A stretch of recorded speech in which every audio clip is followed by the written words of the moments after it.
عزیز طلباء و طالبات، السلام علیکم۔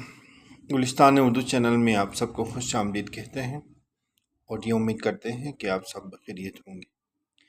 آج ہم مرزا اسد اللہ خان غالب کی ایک غزل، اس غزل کی غزل خوانی، حل لغات اور اشعار کی تشریح کریں گے۔ غزل ذرا ملاحظہ کیجئے۔ کہتے ہو نہ دیں گے ہم دل اگر پڑا پایا، کہتے ہو نہ دیں گے ہم دل اگر پڑا پایا، دل کہاں کہ گم کیجئے ہم نے مدعا پایا، عشق سے طبیعت نے زیست کا مزہ پایا، درد کی دوا پائی درد بے دوا پایا، دوست وار دشمن ہے اعتماد دل معلوم، آہ بے اثر دیکھی نالے نارسا پایا، سادگی و پرکاری بے خودی و ہوشیاری، حسن کو تغافل میں جرأت آزما پایا، غنچہ پھر لگا کھلنے آج ہم نے اپنا دل، کھو کیا ہوا دیکھا گم کیا ہوا پایا، حال دل نہیں معلوم لیکن اس قدر یعنی، ہم نے بارہا ڈھونڈا تم نے بارہا پایا، شور پندے ناصح نے زخم پہ نمک چھڑکا، آپ سے کوئی پوچھے تم نے کیا مزہ پایا۔ اب ہم آتے ہیں تشریح کی طرف۔ پہلا شعر ہے، کہتے ہو نہ دیں گے ہم دل اگر پڑا پایا، دل کہاں کہ گم کیجئے ہم نے مدعا پایا۔ ہم نے مدعا پایا، اس کا مطلب ہے ہم تمہارا مطلب سمجھ گئے۔ عاشق اور محبوب کے درمیان راز و نیاز یعنی رازدارانہ بات اور محبت کی بات، ہنسی مذاق اور چھیڑ چھاڑ کی جو باتیں ہوئی ہیں یا جو واقعات و معاملات گزرتے ہیں، ان کے بیان کو غزل کی شاعری میں معاملہ بندی کہتے ہیں۔ زیر تشریح کی بنیاد معاملہ بندی پر ہے۔ محبوب نے عاشق سے کہا، تمہارا دل جو گم ہو گیا ہے، اگر ہمیں کہیں پڑا ہوا مل گیا تو ہم تم کو واپس نہیں دیں گے۔ عاشق نے جواب میں کہا کہ ہمارے پاس دل ہے ہی کہاں کہ ہم اسے گم کریں۔ ہاں، یہ بات سن کر ہم تمہارا مطلب سمجھ گئے، یعنی ہمارا دل اگر کسی نے چرایا ہے تو وہ تم ہو۔ اب اس الزام سے بچنے کے لیے یہ کہہ رہے ہیں کہ اگر تمہارا دل مل گیا تو ہم نہ دیں گے۔ غالب کی ایک خوبی یہ ہے کہ وہ بہت بڑے مضمون کو دو مصروں میں اس طرح ادا کر دیتے ہیں کہ اس مضمون کا ہر پہلو سمجھ میں آ جاتا ہے، لیکن غالب کے دو مصرے صورتحال اور اس کی تمام فضا کو پوری طرح واضح کر دیتے ہیں۔ عاشق کا صرف اتنا کہنا کہ ہم نے مدعا پایا، مضمون کے اس حصے کی طرف جو لفظوں میں بیان نہیں کیا گیا ایک واضح اشارہ ہے۔ شعر میں جو بات الفاظ کی بجائے اشاروں میں بیان کی جاتی ہے وہ اور بھی مزہ دیتی ہے۔ شعر نمبر 2، عشق سے طبیعت نے زیست کا مزہ پایا، درد کی دوا پائی درد ہے دوا پایا۔ زیست زندگی کو کہتے ہیں۔ تشریح طلب شعر میں شاعر کہتے ہیں کہ عشق سے پہلے زندگی بے مزہ تھی، اس میں کوئی لذت یا دلکشی نہ تھی۔ اگر یہ کہا جائے کہ عشق سے پہلے زندگی ایک درد کی حیثیت رکھتی تھی تو عشق اس درد کی دوا ثابت ہوا۔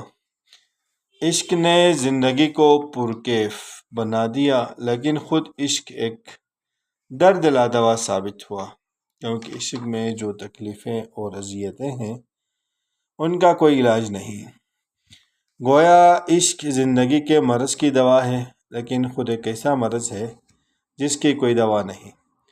عشق کی وجہ سے جہاں ایک طرف انسانی زندگی میں رونق اور روشنی آتی ہے، وہاں دوسری طرف عشق کے ہاتھوں آدمی ایسے دکھ درد میں مبتلا ہوتا ہے جس کا دنیا میں علاج نہیں۔ اس لیے عشق کو بیک وقت درد کی دوا اور درد لادوا کہنا غلط نہیں، بلکہ عشق کا ایک نہایت صحیح اور دلچسپ تصور ہے۔ یہ شعر غالب کی فکری شاعری کی ایک مثال ہے۔ غالب کے یہاں زندگی کے بہت سے معاملات پر غور و فکر کا ثبوت ملتا ہے۔ انہوں نے عشق و محبت کی بہت سی کیفیتوں کو بڑی خوبصورتی سے بیان کیا ہے، لیکن انہوں نے اردو کے زیادہ تر شعراء کے برعکس عشق و محبت کی صرف کیفیتوں کو بیان کرنے پر اکتفا نہیں کیا، بلکہ عشق اور اس کے بعض پہلوؤں کے بارے میں کوئی نہ کوئی ذہن اور فکری تصور، یا مثلاً عشق میں محبوب سے وصال کے بارے میں یہ کہنا کہ ہمارے ذہن میں اس فکر کا ہے نام وصال، کہ گر نہ ہو تو کہاں جائیں، ہو تو کیوں کر ہو۔ شعر نمبر 3 ہے، دوست وار دشمن ہے اعتماد دل معلوم، آہ بے اثر دیکھی نالے نارسا پایا۔ دوستدار خیرخواہ کو کہتے ہیں۔ دشمن غزل میں لفظ دشمن سے عام طور پر رقیب مراد ہوتا ہے۔ دوستدار دشمن یہاں خود محبوب مراد ہے۔ اعتماد دل معلوم، محبوب کا بھلا چاہنے والا دل پر بھروسہ نہیں رہا۔ نالے کا نارسا ہونا، فغاں کا بے اثر ہونا۔ شاعروں نے محبوب کو دشمن جاں اور دشمن ایما بھی کہا، کیونکہ محبوب کا حسن عاشق کے لیے جان لیوا ہوتا ہے، اور اس کے ایما میں خرابی کا باعث اس لیے کہ محبوب کے حسن کو دیکھ کر عاشق خدا کو بھول جاتا ہے اور محبوب کی پرستش شروع کر دیتا ہے۔ غالب اس شعر میں کہتے ہیں کہ ہمارا دل ہمارے محبوب کا دوست یا خیرخواہ ہے، اس لیے ہم اپنے دل پر بھروسہ نہیں کر سکتے۔ ہمارے دل سے جو آہ فغاں نکلتی ہیں، اس کے بے اثر ہونے کا سبب یہی ہے کہ یہ چیزیں دل سے نہیں نکلتی۔ اچھا، ہمارا دل وہ نہیں چاہتا جو ہم چاہتے ہیں، بلکہ متوجہ اور مہربان نہیں ہے تو ہمارا دل بھی یہی چاہتا ہے۔ یہ مضمون بالکل خیالی ہے اور اس میں کوئی صداقت نہیں، لیکن شاعری میں اس طرح کے خیالی مضامین بہت پائے جاتے ہیں۔ چوتھا شعر ہے، سادگی و پرکاری بے خودی و ہوشیاری، حسن کو تغافل میں جرأت آزما پایا۔ سادگی بھولپن کو کہتے ہیں، پرکاری کہتے ہیں چالاکی اور عیاری کو، بے خودی کہتے ہیں بے پرواہی اور غفلت کو، ہوشیاری خبرداری نثر میں ہوشیاری استعمال کرتے ہیں، اور حسن مراد ہے محبوب اہل حسن، یعنی تغافل غفلت غافل ہونا، جرأت آزما ہمت کو آزمانے والا۔ غالب کہتے ہیں کہ حسن والے دیکھنے میں بڑے بھولے اور بے پرواہ نظر آتے ہیں، لیکن ان کے بھولے پن پر نظر نہیں جانا چاہیے۔ ان کی ظاہری سادگی اور بے پرواہی سے ان کا مطلب یہ ہوتا ہے کہ اپنے چاہنے والوں کی جرأت کو آزمائش، اور یہ دیکھیں کہ ان کو سادہ سمجھ کر ان کے چاہنے والے گستاخی کی جرأت تو نہیں کرتے۔ اس لیے حسن والوں کی سادگی تو در حقیقت پرکاری اور ان کی بے خودی کو ہوشیاری سمجھنا چاہیے۔ غالب کے شعر کی خوبی صرف یہ نہیں کہ اس میں نفسیاتی گہرائی پائی جاتی، بلکہ اس میں ایک بڑی خوبی یہ بھی ہے کہ اس شعر میں جو خیال ظاہر کیا گیا ہے، اس کے اظہار کے لیے غالب نے مناسب اور خوبصورت الفاظ استعمال کیے ہیں۔ یوں تو انداز بیاں کے اعتبار سے پوری غزل قابل تعریف ہے، لیکن غزل کا یہ شعر باقی شعروں سے بہت بہتر ہے۔ ہر مصرع 2 ٹکڑوں پر بٹا ہوا ہے، اور اسے پڑھتے وقت ایسا محسوس ہوتا ہے جیسا کوئی شخص ٹھہر ٹھہر کے باتیں کر رہا ہو، اور یہ کہ اس کی باتوں میں الفاظ کم ہیں اور معنی زیادہ۔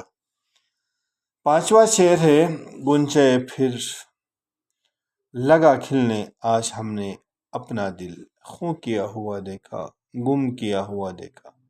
گنچہ کہتے ہیں کلی کو۔ قاعدہ ہے کہ ایک چیز کو دیکھ کر اس سے ملتی جلتی دوسری چیز یاد آ جاتی ہے۔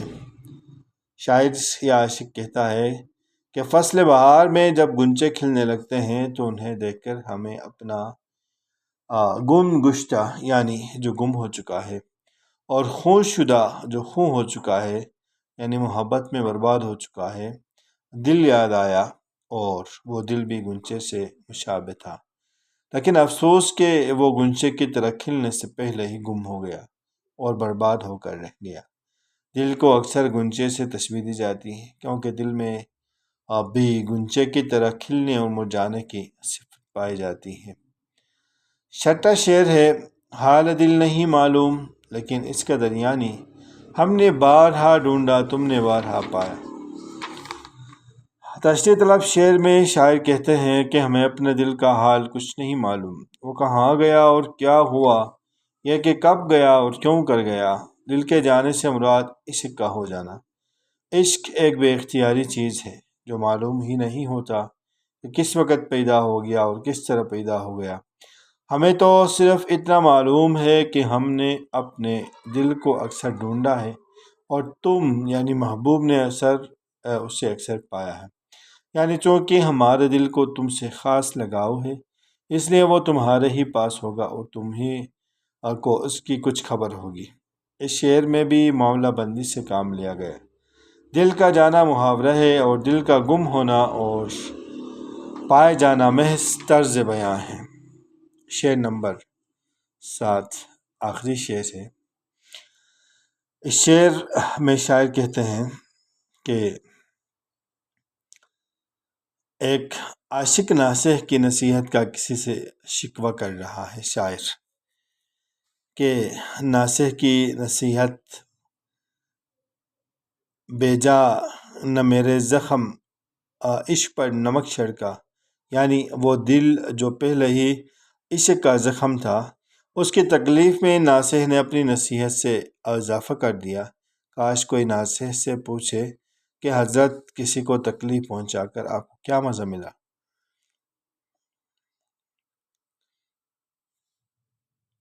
اس شعر کے دوسرے مصرعے کا انداز بیاں غور طلب ہے۔ دوسرے مصرعے میں ناصح کے لیے پہلے لفظ آپ استعمال کیا گیا ہے، پھر لفظ تم، اس کا جواز یہ ہے کہ لفظ آپ طنزاً استعمال کیا گیا، اور لفظ تم حقارتاً اور نفرت کے طور پہ غصے میں جب آدمی کسی پر طنز کرنا چاہتا ہے تو اس کو تعظیمی الفاظ کے ساتھ مخاطب کرتا ہے، اور پھر جب اس سے اپنی نفرت کا اظہار کرنا چاہتا ہے تو اس کے لیے تم اور تم جیسے الفاظ استعمال کرنے لگتا ہے۔ عزیز طلباء و طالبات، آج کی اس ویڈیو میں ہم نے اردو ادب کے معروف شاعر مرزا اسد اللہ خان کی ایک غزل، کہتے ہو نہ دیں گے ہم دل اگر بڑا پایا، دل کہاں کہ گم کیجئے ہم نے مدعا پایا، اس غزل کی غزل خانی کی، لغات کیے اور اشعار کی تشریح کی۔ امید کرتے ہیں آپ کو ہماری یہ ویڈیو ضرور پسند آئے گی اور آپ کے لیے بھرپور مفید ثابت ہوگی۔ اسی طرح کی دیگر ویڈیو سے استفادہ کرنے کے لیے آپ ہمارے ساتھ رہیے، اور خصوصاً گلستان اردو چینل میں نئے ہیں یا پہلے سے ہیں لیکن ابھی تک اس کو سبسکرائب نہیں کیا ہے تو سبسکرائب کریں۔ ملتے ہیں ایک نئی ویڈیو کے ساتھ، تب تک کے لیے اجازت چاہتے ہیں۔ اللہ نگہبان، اپنا ڈھیر سارا خیال رکھیے۔ اللہ حافظ۔